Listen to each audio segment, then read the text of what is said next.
Hey friends, welcome back to Heretical Hippies, where Anna and Kari Jo wander back into the wreckage of their deconstruction to see if they can offer hope to anyone else who might be climbing out of the dust and ashes of their faith. Buckle up, it's about to get real.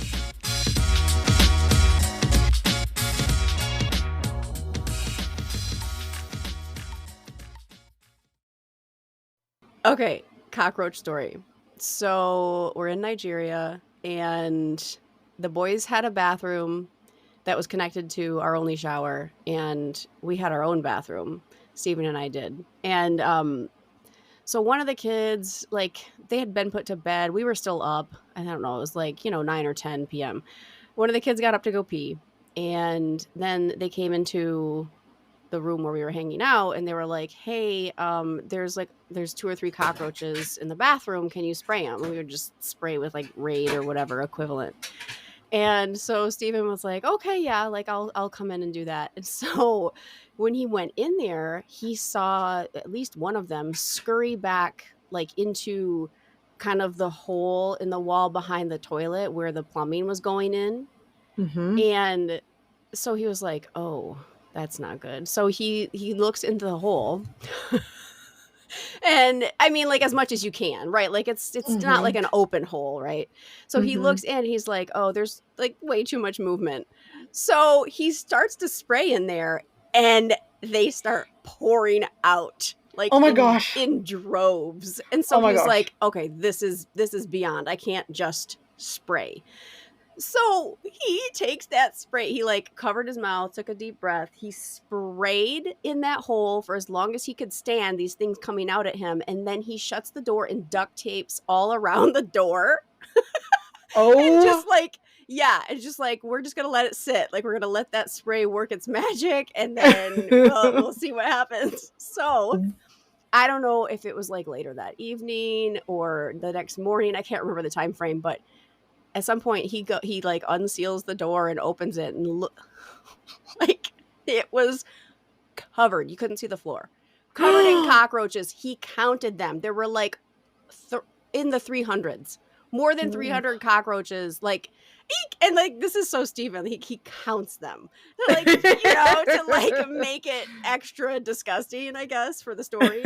But like, yeah. So that was so bad. So then we had to like seal off that hole, and it was a whole thing. But yeah, that's my favorite cockroach story. I have more, but Oh my goodness. yeah. I literally think, like, okay, I lived in Cleveland for, I don't know, a little while. And the old house that we were in, there was a lady that lived upstairs and we were on the downstairs. So there was multiple people in the building. And so you couldn't control who's clean, who's not, Right. that kind of thing. Right. I would get up in the middle of the night and go to the kitchen, and they would just be like 4 or 5 of them just scurrying on the wall, and it just, it was like a ghost to me. That's the way it felt in my body. Like, nope, I'm out, And so it's funny you say that, because I can literally feel it in my body. When I imagine something like that happening, it makes me want to run, burn the house down, and live somewhere else, Yeah, it was totally disgusting. And thankfully it wasn't my bathroom. We Right. just told them, I think we woke them up and said like, hey, we had to close your bathroom off. Dad sprayed for bugs. Just come use our bathroom if you Oh my gosh, it was so Okay, bad. so I have a really funny rat story. Because we started off this conversation talking about how, before we were recording, I was telling Kari Jo about my cat, who's a famous hunter, and she regularly brings small animals to our front porch: birds, bunny rabbits, rats, mice, whatever, cockroaches even. Like, she brings cockroaches to the front porch. Yeah. And anyway, she's a really, really interesting cat. And so anyway, back up. That was the backstory to this conversation. Now forward, this is a story of a rat story from years ago. This is when we lived in a small garage apartment, and this is still in the days where Ricky and we always had people living with us or staying with us or something. And we had a friend that was staying with us at the time named John. And so John and Ricky, one day we came home to our tiny little garage apartment and saw there was a rat that ran into the stove. And I was like, Ricky, no, we have to do something, right? So he found the source, and there was a hole behind that they were getting into our garage apartment in the bathroom. It was behind the sink. And so he had called the landlord, and the landlord's like, well, I'm going to have to do, hum-hoing around or whatever. He came over one day and he tore apart part of the wall behind the sink to, I guess, plant. I don't know actually what he was doing. And then he left. And now we have a bigger hole in our bathroom. And now there's multiple rats coming into our living space.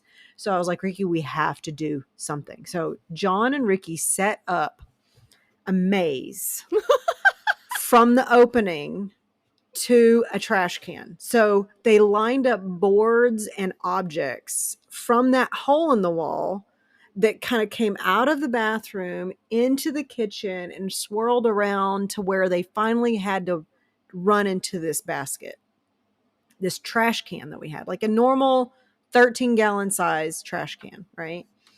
And they managed to pull it off. Oh my A rat came out of the hole, walked through the maze into the trash can, and they were like, it was so funny. I wish I had a video camera at the time, because they were holding the trash can, one on either side, watching the rat go through it. And they were so excited. They were just watching, like, here it is, here it comes, And then when it went in the trash can, they lifted it up and they got so excited. They were like yelling, yes, we did it. We did it. And then the rat jumps out, flies in the air as if it has wings. Like, you could see its little legs, like, flailing, suspended in the air for like a millisecond, and then it jumped out of the trash can, ran back into the hole. We were back to square one. What? Yeah. I didn't know rats were acrobatic like that. I know. It was apparently very freaked out. It must have run up the side of the trash can or something, and then jumped up. But when it did, I'll never forget Ricky and John's faces. They like screamed like little girls. That's amazing. So funny. Oh my gosh. We could probably do a whole episode on like rodent stories. Yeah. I've got some rat stories too, but wow. We don't have to go there, but anyway, that's so funny. That's fun. So today's episode is not about rats and cockroaches. No, but it sure could be. I know, right? We could do a whole episode on it. That would be amazing. We are talking about steps to freedom. That was the goal, Kari Jo, and we're sticking to it. Yes. Well, like that rat. Here's a segue. Like that rat found its steps to freedom back through the hole. We're going to discuss steps to freedom out of Christianity and into this new expansive way of living. Okay, one more thing about the rats. When we were leaving, we moved out of that apartment. We were driving away, and I kid you not, the family of rats, there were probably 8 of them, came out during the middle of the day, stood on top of the trash can that was at the end of the driveway that we were pulling out, and sat there and looked at us while we were leaving. See you later, bitches. Yeah. So steps to freedom is oh my gosh. about us walking away from our shitty former selves and stepping into new ways, new freedom. And what did that look like for us? I know that was a really bad segue, but you get the point. Like, it was us learning how to baby step into freedom. And so today we're going to talk about some of those things that we did. Kari Jo, I would love to hear one of the first things you remember doing as you were stepping into your personal freedom. Yeah. So unfortunately, I did not take the time to like chronologically list these, in my journey. But I will say this first one it definitely was the first for me chronologically. And we actually discussed this in the resources episode. And for me, that was reading, air quotes, heretical books. Giving myself permission to read the damn book. I'm a big enough girl to decide whether or not I agree with it. And I can shove it to the side if I don't agree with it. Or I can, part and parcel the things that really resonate with me. And that was a huge, it sounds so silly and simple and small. And it is, like, in a way, it is a small thing that I did. But it was huge in really just reiterating to my psyche the way that I've been brainwashed in a way, like to kind of undo some of that and realize, okay, this is okay. I'm still safe. I'm not possessed by demons. Right. It's okay. So that was Mm-hmm. one of my small, but huge in the grand scheme of things. Yeah, I can definitely relate to that. One of those things for me was also just stopping reading my Bible. So I think Yes. that goes kind of hand in hand with that, because it's like, what content are we fueling our brains with, right? For me, it was putting my Bible down. Not that I would never pick it up again or that I vowed to do that, but I just had to walk away from it. There was too much pressure for me to know it through and through, for me to have it figured out. And when I finally released myself of that pressure, it was, oh my gosh. I still feel the feeling, actually. I still can relate to, I remember what it feels like to be under that kind of pressure. And I feel a strong sense of release that still, even to this day, years later, and allowing myself to read other things that did not support my Bible, like you were saying. Right. Huge. Yeah. That was big. And then I remember the feeling of being like, ruminate or just thinking about the new thoughts that I had been reading, and then kind of experiencing my brain decompress And from biblical expanding. thinking, and then expanding. Exactly. And then just being like, wow, this is actually a lot of fun. It is. And that's Mm-hmm. one of my gripes about evangelical Christianity. There is a set of approved texts, Mm-hmm. and it's basically spoon-fed to you either from your pastor or from the small group leaders that are approved by the pastor, and Mm-hmm. the resources that they're allowed to go over in your Bible studies or small groups or whatever. And it's like fascinating to me, as I was out from under that for a while before I ventured into the heretical books, Mm-hmm. just because we hadn't found a church and COVID and all the things lined up. But once I started reading about Buddhism or about Hinduism or fill in the blank, Right. it was so amazing to learn to not look at it with a judgmental lens as I would Mm-hmm. have as a Christian, like, oh, well, that's wrong, or okay, that might be kind of right for them. Right. It was so, it's just like I was a sponge. I couldn't take enough in because it was so fun. Like you said, like it Yeah. was just invigorating, and it still is. I still find it to be Mm-hmm. just, it makes me giddy and excited, and I honestly, I'm so thankful to be out from under that weight of expectation of these unspoken rules, and Mm-hmm. yeah, like just being free. Yeah. I do feel like a kid in a candy shop, especially for Yes. us having gone through this experience largely largely in part to the internet, you know, because really, honestly, like so much of our education and understanding of the bigger picture of the story of Christianity and the scholarly perspectives about the Bible are to do with the internet. Like I didn't go to Bible college. I don't know Bible scholars, but shoot, if I haven't watched a ton of videos of people who are Bible scholars and who are um, experts in that field, that has helped me tremendously in my process of in my steps to freedom. So that's another thing. Just all of the outward input, like whether it's books or internet or whatever, like all that has just, it's been so fun to Yes. explore like what, and I still have my own internal gauge, like I'm not completely throwing caution to the wind. Like, we still have I guess parameters and boundaries that, that still I want to still feel like I'm in a safe space, and I want to be in an encouraging environment, and if I Yeah. sense that social media post or this particular Facebook group or whatever is not in that, then I'm out, Yeah. but if it's encouraging and if it's educational and positive, then I'm going to be there.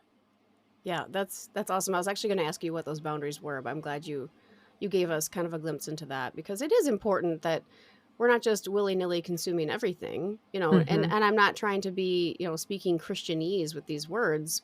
Ironically, I kind of am, but we do have to protect our minds and our hearts, Mm-hmm. not in the way that it's taught within the church, but we need to know like what we're capable of handling, like what kind Yeah. of bandwidths do we have for potential negativity on social Right. media posts. Can we have that conversation with somebody who comes in our comments being critical? Mm-hmm. Like I've had to be really intentional about the way that I engage or do not engage with people who have commented on some of my posts.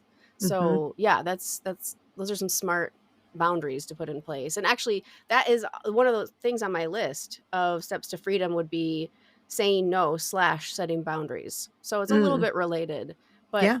not just setting boundaries in like protecting your peace way, like mental health type things.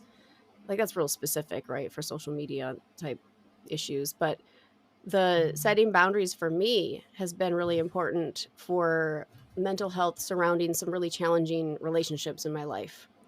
And I've been able to, with confidence, set some boundaries and honor them, to make sure that Mm-hmm. I am honoring them and upholding them for myself, not for the other person. Like they don't know the strife that they're causing me, but it's yeah, like that's been a new thing for me. I never felt like I had the autonomy to do that.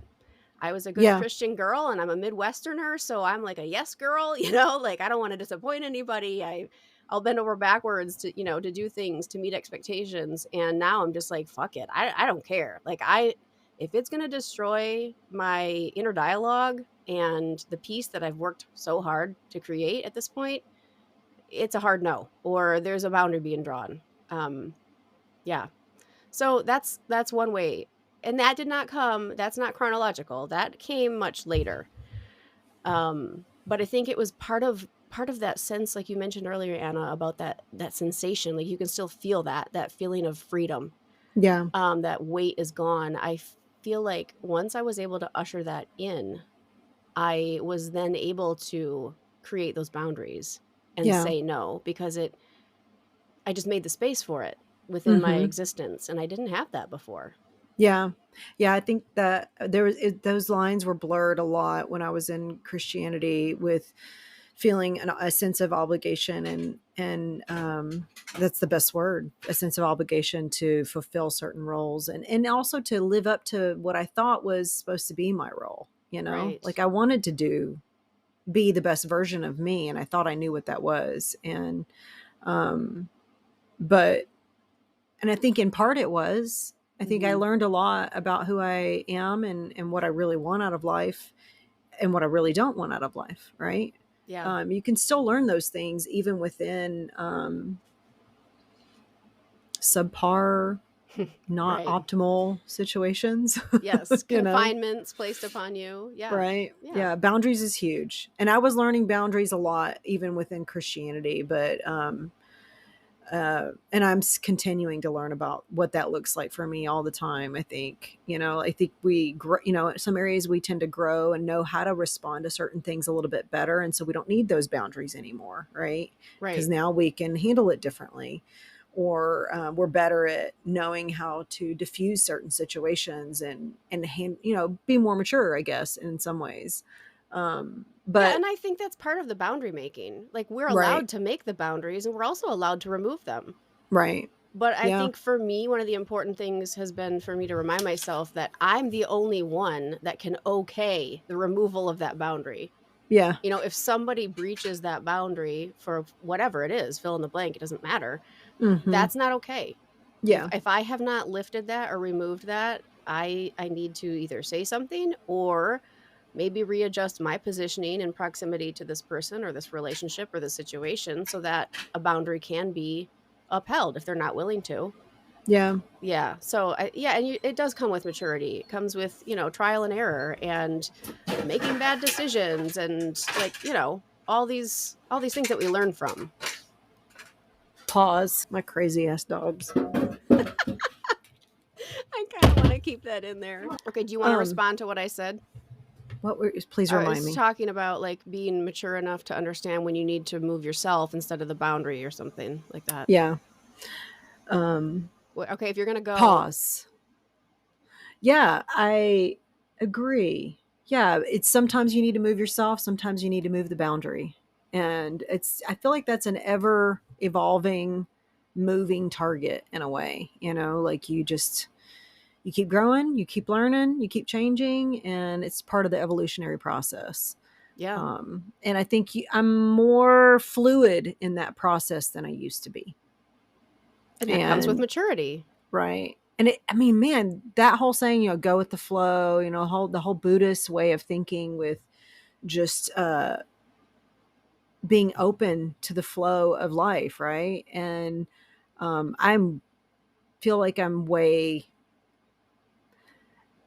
just really embracing that concept more and more as I've stepped away from Christianity. And I don't think I could have ever really done that within the mindset, at least of Christianity that I was in. I mean, I was warned against meditation because in some traditions, they'll say, empty your mind, right? Like, let the thoughts come, let them go, be an observer, watch it. And it was always said, you shouldn't do that because you should always have your mind filled with the word of God or filled with the Holy Spirit or thoughts, whatever. Speaking of super strict parameters, one of the things on my list is apologetics. Like, I stopped thinking about how to control the information and other people. And so then I started consuming counter apologetics. Like, there's the apologetics for the scriptures, for the Bible, right? And then now there's this whole movement of people that are out there that are giving you really good reasons to not believe the Bible, right? I really, really just started devouring so much information from scholars who had studied New Testament or Old Testament or both, and then have completely walked away from their faith. Just atheists that know their Bibles, like those people became so intriguing to me. And I just started consuming that like crazy, just listening to podcasts and YouTube videos and debates and things like that. That was a huge part of my steps to freedom. I think it also was a really huge part in propelling my mind towards freedom, I will say too, just stepping forward in the next step or the next thing on the list, prayer. I stopped praying, and I feel like now I'm at this place where I'm dabbling in prayer again, but it looks very different. Like my meditation practice, having a mantra, speaking life over people, when I see them, like especially in person, but also texts, phone calls, things like that. But I think that's a form of prayer. Laying hands on people, even, people that you're close enough to that would be encouraged by that action. Laying hands on them, hugs, words of encouragement, and also speaking life, like things that haven't happened yet, but you want to see happen. You are going to get a job. This is going to happen. I'm right there with you. We're going to do this together. I know that's just really positive words, but now for me, and we talked about this in the prayer episode, is just more so, I'm starting to dabble into what does it look like for me to just be by myself and speaking life over myself, over my situation, but also aligning myself with what I think needs to happen or should happen.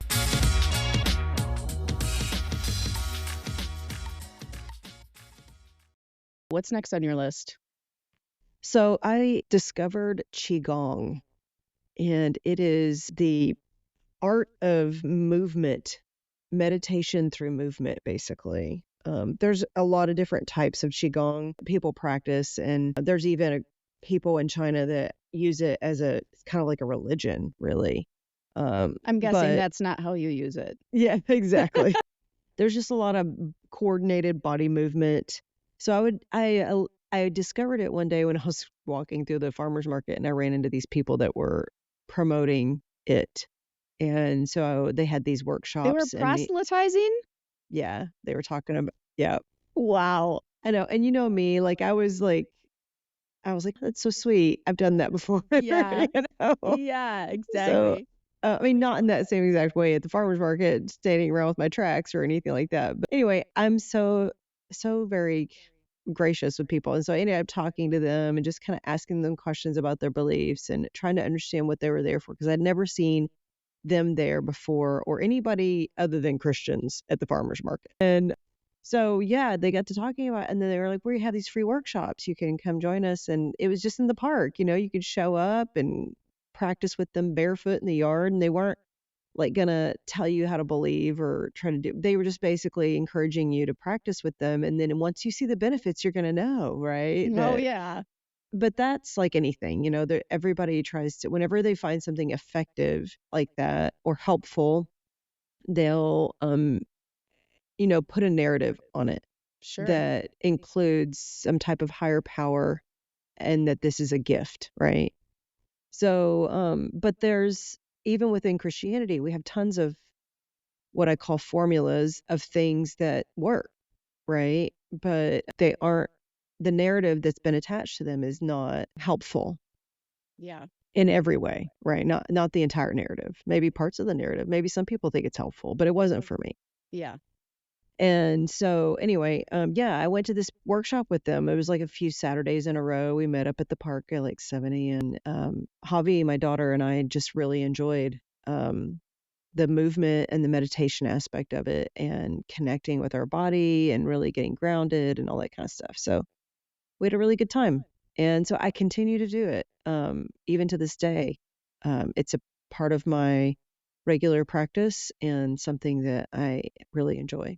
That's awesome. I'm curious, how did, or maybe it didn't, I should rephrase the question. Did it feel like you were bucking the Christian system by being involved in that? Like, did it feel like, Absolutely. okay, it felt like a rebellious act? Yeah, for sure. I mean, just showing up at the park and I would be like looking around going, do I know anybody? You wore your hoodie just in case. Right. I mean, when you think of Qigong, think of like Tai Chi. A lot of people are more familiar with that. It's just very similar in a lot of ways. It's just a very slow, intentional movement. So it's going to be obvious to people that I know that might be at the park. They're going to go, what the hell is Anna doing? That's But awesome. yeah, like a lot of people swear by healing property that, that you're channeling, so to speak, the chi of the universe into your body, through your body, and the chi Yeah. within your body that's you're intending to connect with the chi all around us. And so that's supposed to be a healing art form. And just like a lot of things, like I think even, a lot of art forms are healing in a lot of ways. And I think So, especially when the body is involved, right. because we Yeah. are embodied people, and that's part of the human experience. Yeah. And I felt like in my experience in Christianity, the body was something to be tamed, right? Like in Paul's letters, I beat Yeah. my body and basically make it submissive to me. And Mhm. so like I definitely digested a lot of that harmful theology about my body. And, Mhm. it led to disordered eating. It led to just other really negative attitudes about normal things. Mhm. So yeah, like actually that brings me to like my next category. I have more of a category of like a list of things, which Mhm. is, for me, a step to freedom was embracing the human experience, which Mm. of course includes the body. Yeah. But So okay, wait, what? Tell me, you have to yeah. tell me what you mean by that, right? Yeah, so I feel like, again, your mileage may vary, but my experience within Christianity, we couldn't look lustfully, air quotes, at anybody. Mm. You, like women especially, you were basically at your husband's disposal at any given moment. Thankfully, I don't have a husband who took advantage of that, but it was still like a teaching that I did embody. So that was my attitude, and so I'm still unpacking that. I still have a long way to go on healing from purity culture and all that. But so I guess what I say with embracing the human experience, I mean, like, why do we have to make everything so profoundly impactful within Christianity? Like, why do we ramp up fear of so many things that are outside of the approved list of activities? And that's basically what I did. I basically just explored a ton of things that felt rebellious to me, rebellious from a Christian perspective. Yeah. So, and I can go into my list, but I'm Tell me pretty one thing on sure. your list, please. Okay. Swearing. Okay. Fuck yeah. How appropriate. Let's just celebrate it. That was actually something that I was slowly able to kind of embrace that. And I genuinely feel more myself when I'm free to express in that way. It's not like, I'm not like an R-rated conversation most of the time. But it's just, for me, that feels like I can be more expressive with my words. Yeah. And enjoy that aspect of it. Yeah. Another, go ahead. I was going to just say, one of the things that, when I first met my husband, he was, I don't know, 20, 21, and he cussed like a sailor, but he was so passionate about his relationship with God. And I did not understand. It was such a, how does this work? Right. Yeah. And he was just like, he saw past the BS and was like, God is bigger than this, than what the church is basically selling us. And he doesn't care about how, these silly words that are just sounds coming out of my mouth. Like, what he cares about is my heart, right? That whole thing. And it totally revolutionized the way I thought about that kind of thing, right? Because I grew up in a household that cussed. My family regularly cussed. I wasn't like in this really strict home. And so I did cuss, but I always also kind of hid it, and I think that's one of the things that you're talking about. Like, you don't want to hide anymore, right. I'm done with that. It's the conformity that, and I will say, like, when I do something, I'm all in. Like, forget it. If I've put my mind to something, it's over. Like, I'm in it to win it. And that is exactly how I approached Christianity. Like you say your husband swore like a sailor. That's what I say about me. Like, before I converted to Christianity, I was R-rated, like, all the time. It was excessive. I mean, I was 18, right? Like, you're just an idiot at that age. So I felt like I was being super rebellious because my family did not swear at all. Like, at all. I couldn't even say pissed. That was a swear word. Like, yeah. So, like, it was pretty conservative. And I even feel free now enough. I mean, I tone it down, but I will swear in front of my parents, just because, like, I'm a grown ass woman, I can say whatever I want, but I try to respect them, So, like, I understand the audience. Like, you got to read the room, right? Right. But the swearing for me was actually a really big step, because I like immediately stopped swearing when I had this conversion experience, which I still can't explain. I still can't really make logical sense of it, because it was like a 180 for me. I just quit swearing altogether. And when it's a habit, when it's a speech habit, that is so hard to do. So that's why I was, like, convinced. I was like, the Holy Spirit took over, So I still really don't have a good answer for why and how that worked. Yeah, that's amazing. Yeah. I think we could probably do a whole episode on, like, those profound experiences that we can't explain, even within the framework of Christianity.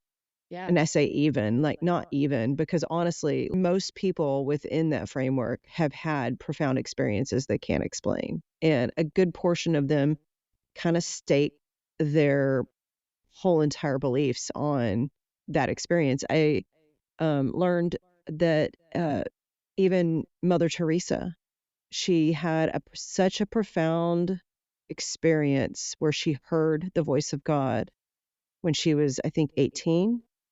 Wow. And the rest of her life, she never heard the voice of God again. She even talks about this, like how that one experience was what sold her, and that she basically, that was the foundation of everything else she did in her life. And I it just wish. goes to show you how very little, in some ways, you can look at that as a very, very small amount of something can Right. change the world That's of that incredible. person and everyone else around them, really. That's an incredible ripple effect. And I think a lot of Christians have experiences like that. Not just Yes, I profound think so. experiences, but they stand on what they perceive to be a profound experience. Now, I'm not diminishing it by saying that, because I think sometimes people identify some experiences as profound that I wouldn't consider profound, right? Totally agree. But nonetheless, people stand on some of these experiences that have changed their whole worldview. And I think that it opens up their eyes, maybe their consciousness and awareness of the world around them. And I think it makes them see that there's more than just them, and that is enough for most people Yeah, it's to. like mini awakenings. Mm-hmm. Yeah. Yeah. Yeah, that's. How did we go from cussing I to don't know. profound experiences? Swearing But has been a profound experience for me. yes, So, that's true. There you go. Yeah, okay, so next on my list would be tarot cards, Mm-hmm.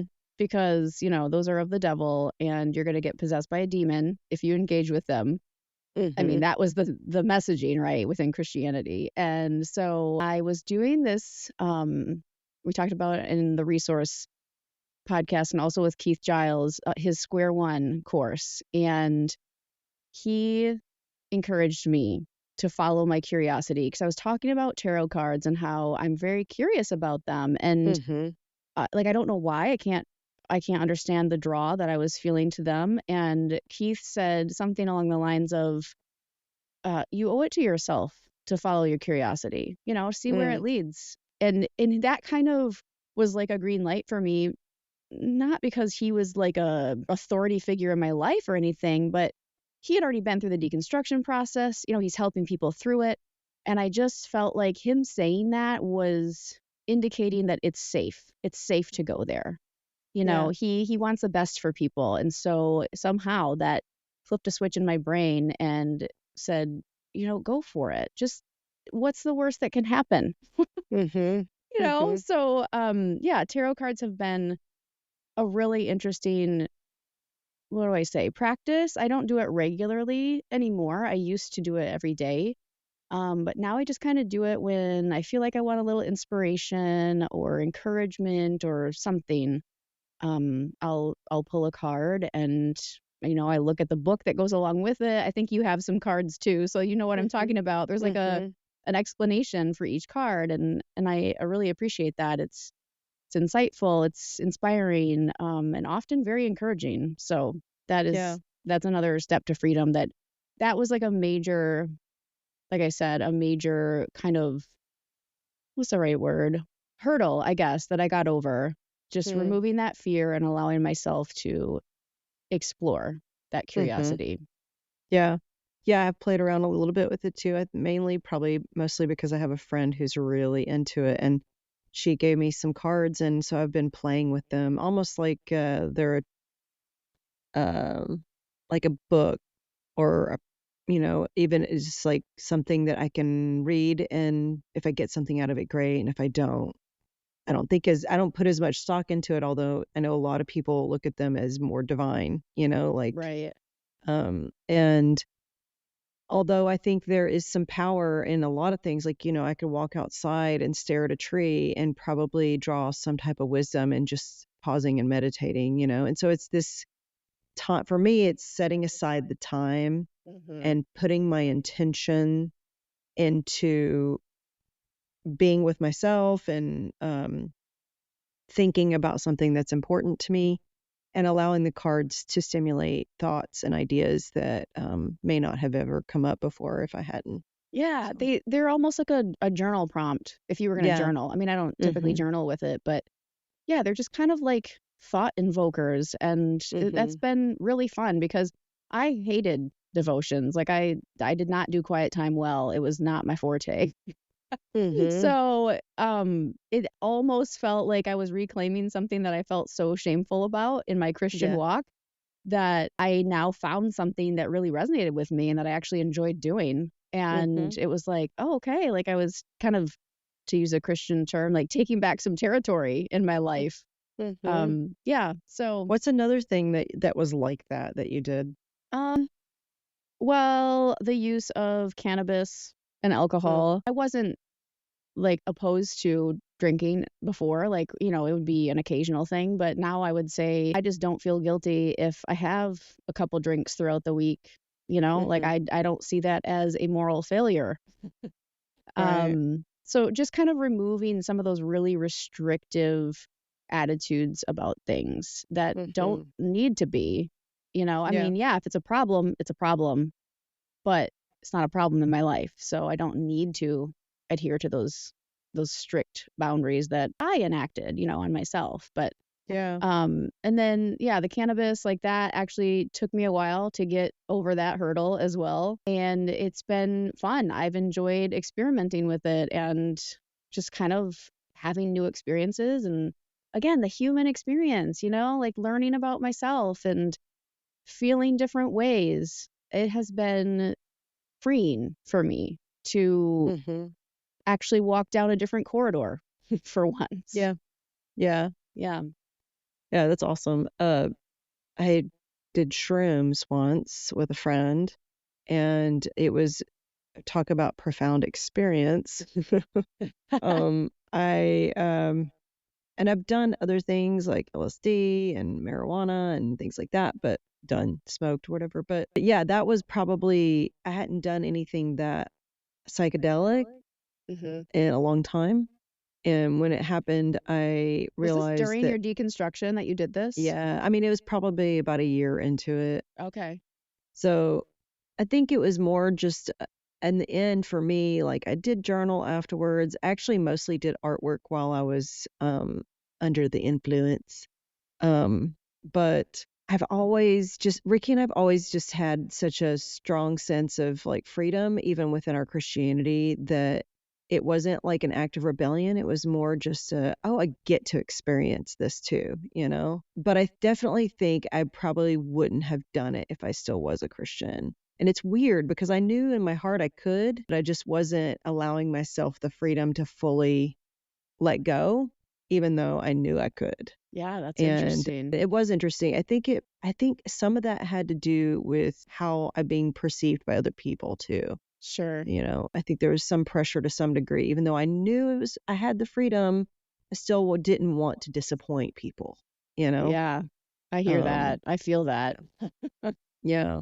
Yeah. I think that we could talk about that for a long time. Another thing I did was I started, because I had, you lose community when in a large sense, you keep some friendships of people that choose to continue to walk with you into this next season, but, or out of Christianity. But for me, I lost a lot of connections because I wasn't meeting in groups of Christians anymore. Yeah. A lot of Yeah. those Christians are still friends of mine. Most of them are. Well, anyway, they are, but they don't. A lot of them don't know, or the ones that do know don't care, or some of them do care. So there's just mixed bag, and it removes the intimacy level, because now we're not talking about something that we both are believing wholeheartedly. Now we're Yeah. just talking about, what'd you do today, or whatever. It's much more surfacey. I'd like for that to change, especially in a couple of relationships I have. I'd love to talk about deeper things, but because of their beliefs, they are more guarded, right?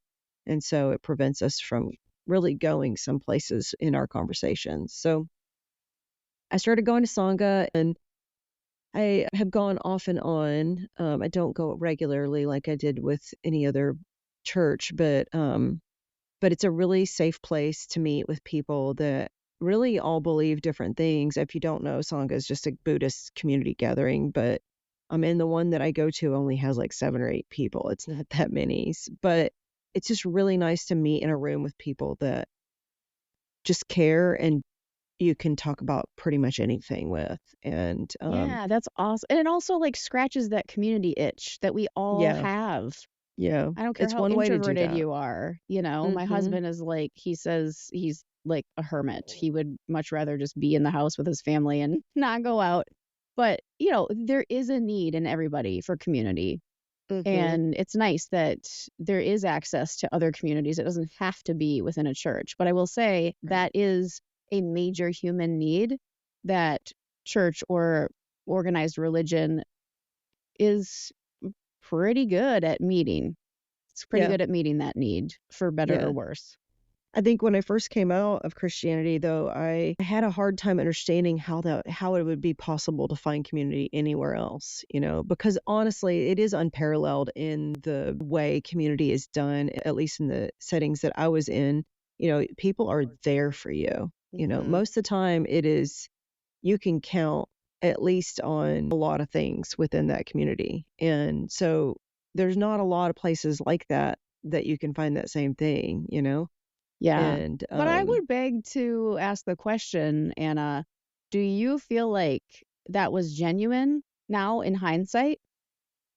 Because like if you were to come to them, those same people with a need, and they know where, let's say they know exactly where you're at spiritually, do you think they would still meet your need? I think at one time I would probably answer no, but I really think the mindset towards those who are walking away from the faith is evolving, at least within the church that I understand. And I think there are more and more Christians that are expecting people to leave, you know, and expecting that their friends are going to be walking away. And I do know a lot of really amazing Christians that are willing to love and, you know, anyway.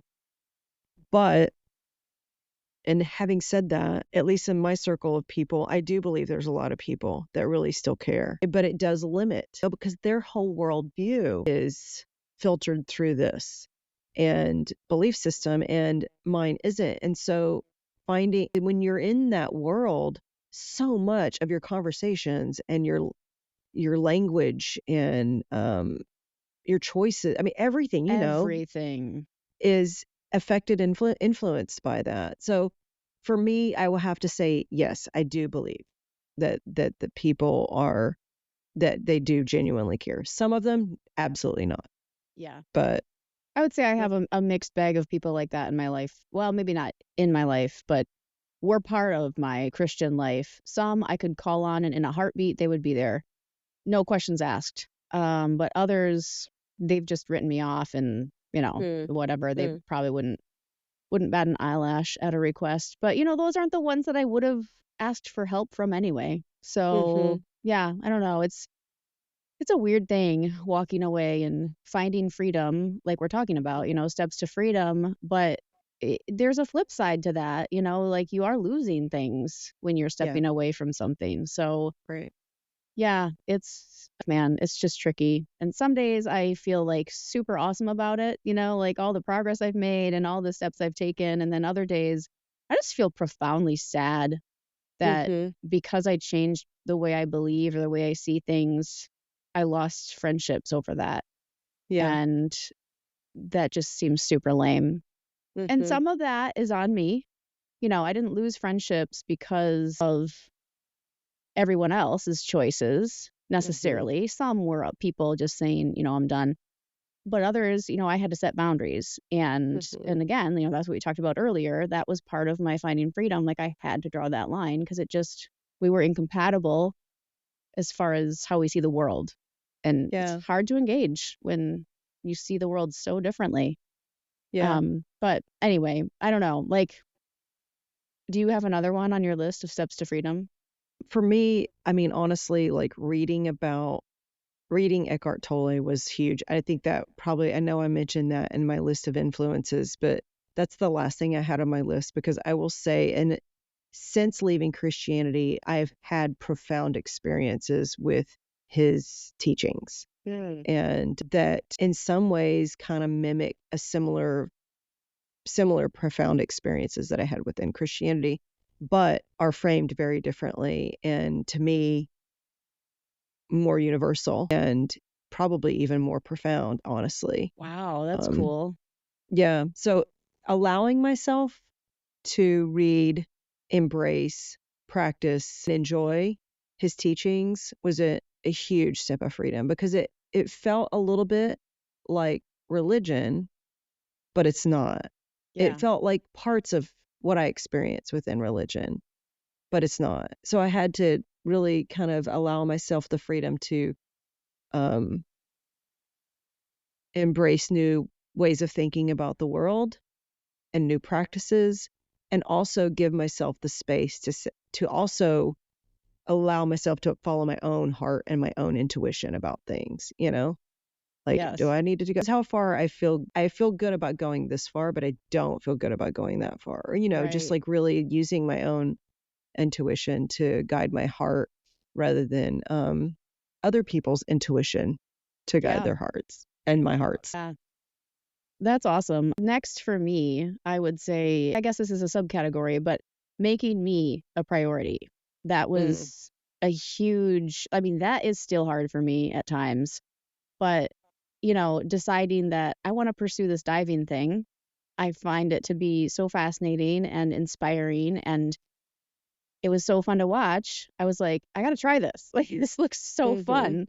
And so making myself a priority by committing to practice times. And you know what? If that doesn't jive with somebody else's schedule or needs, well, sorry. It's not like my kids were missing practice or something because of my diving. Like, I still am accommodating them. But I also wasn't saying, well, I really shouldn't go because I got to get dinner on the table by such and such a time. I was just like, fuck it, I'm going. Like, you guys can put a frozen burrito in the microwave. I don't care. Like, you guys are self-sufficient. You can feed yourself if you have to. Right. And luckily I am in that phase of life where I have the Right. luxury of my kids being wind them up and let them go. And so that was huge, like making me a priority by pursuing diving, and then also dreading my hair. That was also making myself a priority because I'd wanted to do that for years. I mean, over a decade. I actually looked into it in Nigeria, and the only way I could have done it there was just to like naturally let them dread. And I was like I was seeing some kind of horror story pictures of what that could look like. And so I was like, I better not, because I didn't know anything about it. So that was I mean, it sounds silly, but my hair has always been kind of a big part of how I see myself. I mean, quite literally, but how I view myself as me. And so that was really freeing. It was a very spiritual practice for me, actually. That's awesome. Yeah.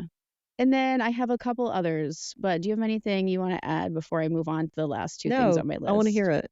Okay. So another thing that I've been working on is undoing purity culture. And I kind of referenced that earlier. I didn't use those words, but it was the attitudes that were developed in me based on the harmful teachings of a wife's duties to her husband and blah, blah, blah. I mean, we should probably do an episode on that just to unpack purity culture a little bit. But that has haunted me my entire Christian experience. I mean, right down to the don't wear anything too revealing because you don't want to make your brother in Christ stumble. Yeah, I mean, I did a whole post on this, and I had so many people comment and say, "You're kidding me. You were not taught that." And I was like, "Yeah, I was. This is this is what ruled my decision making as far as appearance and engagement with my husband for 2 decades." Yeah. And I mean, yeah. Anyway, so that was a huge one. And excuse me. The other thing, which is adjacent to undoing purity culture, would be dismantling the patriarchy. So And can I interrupt real quick? sure. What you're talking about with undoing purity culture and dismantling the patriarchy, those two things are very broad concepts that I think are like a mission and a cultural mission, right? And what you're talking about, and specifically, I'd like to know how that looked for you personally. Yeah, like the purity culture specifically, or the dismantling patriarchy? I think just those terms, some people may or may not be familiar with. So I think just making it grassroots, like the patriarchy, dismantling the patriarchy for you?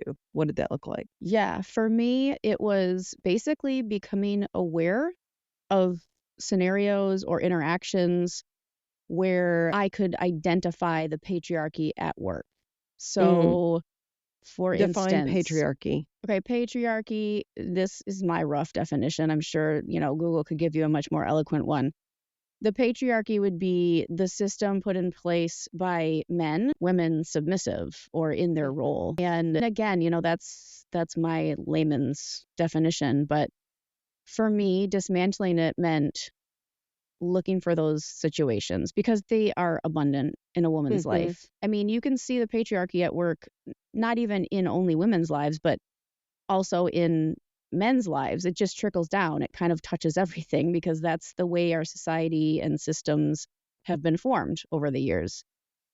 So, like, for instance, I was coaching my kid in dive last year, and we came to the end of the meet. We had to tally up the scores, and this guy he's probably like 10 or more years my senior, he plops down a stack of papers in front of me to tally.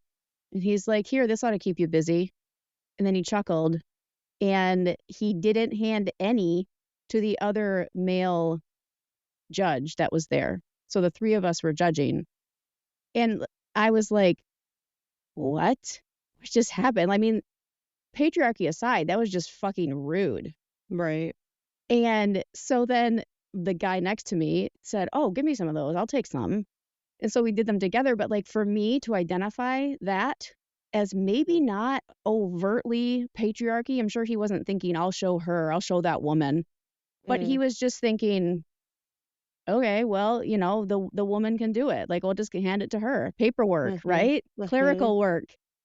And that's an example of the patriarchy touching my life. And so it was really empowering for me to be able to identify that and then keep my eyes open. Not like I'm trying to have these experiences, but just to be aware of when they touch me and to kind of figure out, how do I want to respond? Like, I didn't say anything because I was so blown away by the audacity of that. And so I wish I would have had something at the ready, to respond. But I learned from it. And I feel like I would have something to say if somebody did something like that to me now.